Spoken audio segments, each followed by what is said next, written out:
টি-শার্টটা দেখো অনেক পুরনো হয়ে গেছে বুঝলে, তাহলে এটা আমি ফেলে দিই কেমন? ও এইদিকে এটা দিয়ে আমি ঘর মোছা করব। মা, এই আপেল লেবু টুকরোটা আমাদের ফ্রিজে বিগত 72 বছর ধরে আছে, তুমি এটাকে ফেলে দিচ্ছ না কেন? কি কাজ এটা? তাতে তোর কি হচ্ছে? তা ফেলে দিচ্ছ না কেন? কোনো কাজেই তো লাগে না।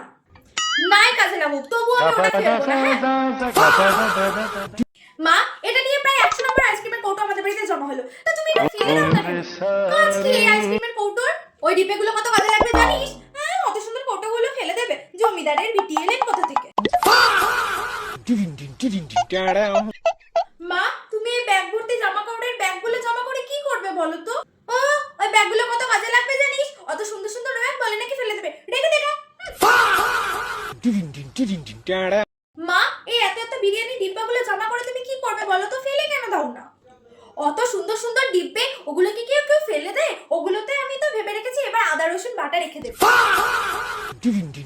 আচ্ছা মা, তুমি অকাজে জিনিসগুলো জমিয়ে রেখে কি করবে বলো তো? ফেলে দিচ্ছ না কেন ওইগুলো? সে তো তুইও কোনো কাজে লাগিস না, তাহলে বল তোকে আগে ফেলে দিয়ে আসি।